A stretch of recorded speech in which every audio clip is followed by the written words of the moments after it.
Je souhaite rentrer dans mon pays, ça ne va pas à l'étranger. Stop.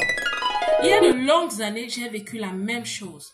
À un moment donné, j'ai voulu tout remballer pour rentrer dans mon pays natal. Énormément de personnes vivent ce syndrome dans la diaspora. Chaque année, ces personnes décident de rentrer au pays parce que ça ne va pas. Certaines même sont inconsolables. J'espère donc qu'avec les 5 questions de coach que je vais vous poser et les explications qui vont avec, je vais pouvoir consoler certains d'entre vous, peut-être vous conforter et vous reconforter pour vous aider à reprendre vos vies en main où vous vous trouvez afin de réussir dans la diaspora. Je suis coach Marcel Ange et sur cette chaîne, j'encourage et je booste les personnes, surtout les femmes qui vivent dans la diaspora, celles-là qui ont pris la ferme décision de réussir leur vie loin de chez elles. C'est vrai qu'à un certain moment, on a l'impression que quand on est loin de chez soi et que les choses vont mal, on vit dans un contexte improductif. On a l'impression qu'on étouffe, on n'en peut plus. Tout ce qu'on souhaite faire, c'est de sortir de là. Essayer de changer totalement l'environnement extérieur, c'est-à-dire l'espace dans lequel ils vivent, parce qu'on se dit toujours que c'est à cause de ce pays que ça ne va pas. Et la direction bénie est toujours de rentrer au pays. Dans cette vidéo, je vais te poser 5 questions de coach en espérant que les explications que je vais te donner vont pouvoir te consoler, te raisonner et t'aider à reprendre ta vie en main afin de réussir dans la diaspora. Question numéro 1. Pourquoi es-tu venu à l'étranger? Parfois, on oublie cette question. Parfois, on oublie la raison pour laquelle on a quitté nos pays, quitté notre culture, la famille, les amis, le climat, la bouffe, la bonne bouffe de chez nous. On oublie parfois pourquoi on est parti. Pourquoi est-ce qu'on a traversé les frontières? Certains d'entre vous, vous avez pris l'avion. D'autres sont venus en bateau. D'autres encore ont traversé le désert. Alors, quand tu débarques dans ton pays d'accueil et que les choses vont mal, la première solution est-elle de se lever et partir? Pourquoi es-tu venu, ma belle? Tu es venu parce que tu as des rêves, de très grands rêves, des rêves qui dépassent ta propre vie. Ça veut dire que tu es une personne qui souhaite ajouter de la valeur. Je comprends que parfois, quand on n'arrive pas à le faire, on se dit, on jette l'éponge et on rentre au pays. Mais est-ce que c'est la bonne solution? L'exercice que je vais donc te donner, ma belle, c'est de t'asseoir tranquillement, de prendre un stylo et une feuille et d'écrire la liste des raisons pour lesquelles tu es venu à l'étranger. C'était quoi ta vision? Est-ce pour étudier? Pour te faire de l'argent? Pour toi-même? Pour ta famille? Pour ton futur? Pourquoi es-tu venu dans la diaspora? Ce n'était pas pour rien. Alors, ma belle, va chercher ces solutions. Va te ressourcer, va reconnecter avec toi-même et surtout avec cette belle vision première que tu avais. Alors, la deuxième question que j'ai pour toi, ma belle. Pourquoi souhaites-tu rentrer? Parce que tu te dis que tu as tout essayé et que ça ne marche pas. Voici ce que je vais te dire. Tu es venu de prime abord parce que ça n'allait pas.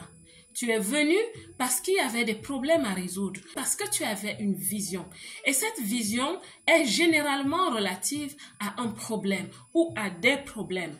Tu voulais changer ton contexte parce que tu souhaitais améliorer ta vie et celle des tiens sûrement. Quand tu décides de rentrer sans avoir résolu ce problème, est-ce que tu sais ce que ça veut dire?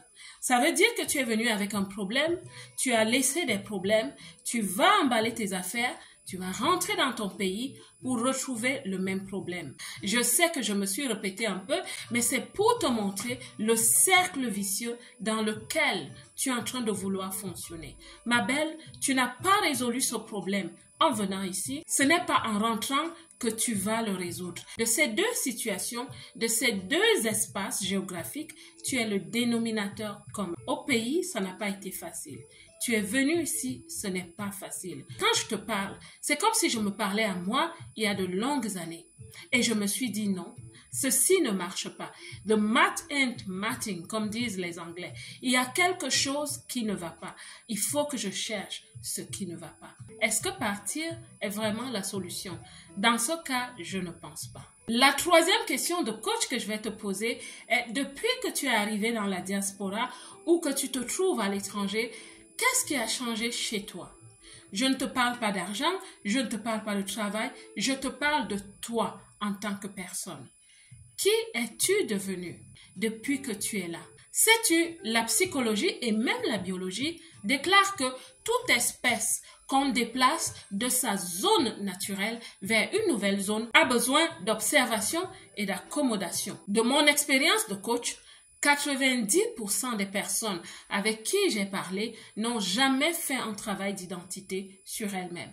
Elles ne se sont jamais arrêtées pour se demander, maintenant que je suis dans un nouvel environnement, qui est-ce que je suis devenue? Je suis arrivée avec une certaine culture, un état d'esprit, un système de pensée. Je débarque dans une nouvelle culture, état d'esprit, système de pensée. Qui est-ce que je deviens au niveau de ma personnalité, mon caractère, mon savoir-faire? Ces personnes ne se sont jamais équipées. Elles n'ont jamais travaillé sur qui elles sont ou sur qui elles deviennent. Et ça, c'est l'un des problèmes que nous avons loin de chez nous. Parce que nous débarquons, nous avons changé, nous sommes transformés. Entre parenthèses, nous arrivons avec nos problèmes, avec notre bagage. Mais on essaye de réussir étant cette personne, comme je peux le dire entre parenthèses, le vieil homme, celui avec qui on est arrivé, on essaye de réussir dans un nouvel environnement, restant la même personne. Je suis désolée de dire que ça ne marche pas.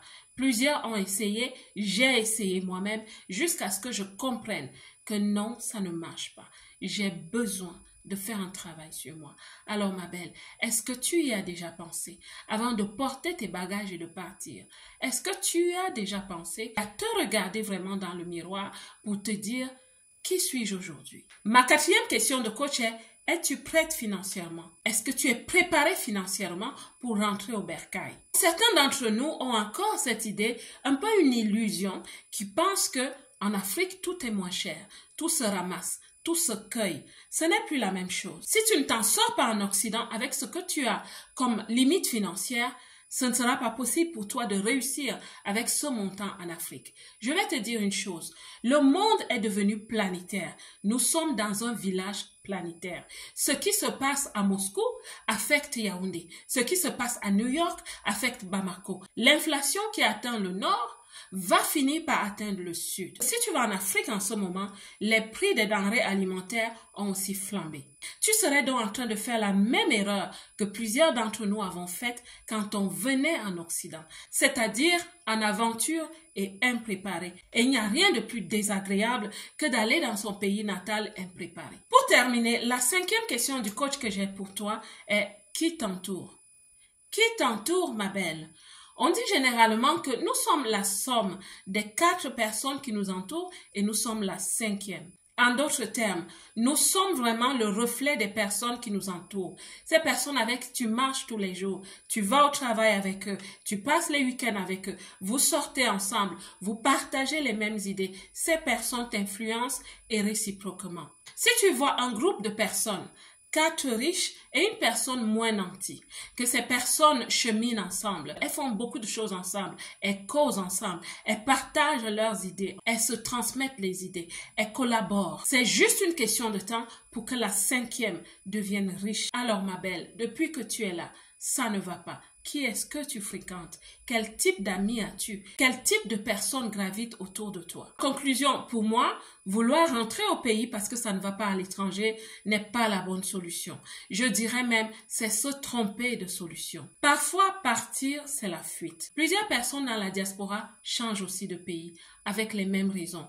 Et il y a des personnes qui ont fait 3, 4 à 5 pays.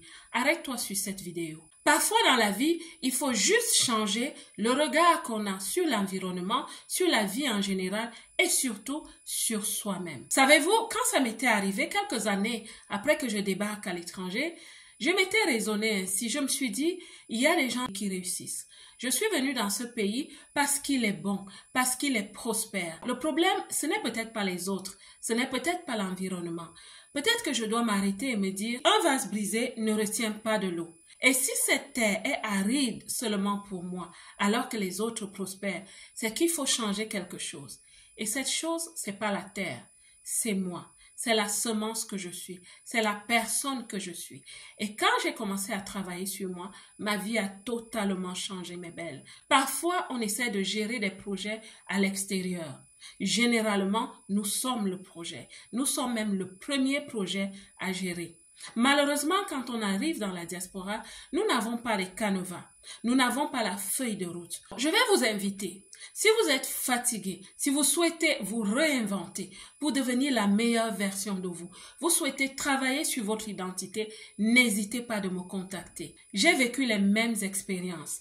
J'ai fait un travail sur moi. Je suis devenue coach de vie. Mon numéro est juste là en bas. Dans la barre de description, vous pouvez m'envoyer un message sur WhatsApp. Nous aurons une conversation de découverte et une orientation. La belle diaspora, ne te lève pas pour fuir. Que Dieu te bénisse. Quant à moi, comme d'habitude, je vous aime. Savez-vous que vous aurez pu accroître votre revenu et créer plus d'impact en 2024 si vous aviez fait ceci? Je suis Marcel-Ange Abomo-Ella, coach de vie certifiée en développement personnel et animatrice radio. Avec ces deux capacités, j'ose pouvoir vous dire que je peux vous aider à vous faire connaître et asseoir votre notoriété sur la place publique. Je parle aux femmes qui vivent dans la diaspora. Ce qui est bien de dire, c'est que notre leadership en tant que femme afrodescendante n'est pas mis en lumière.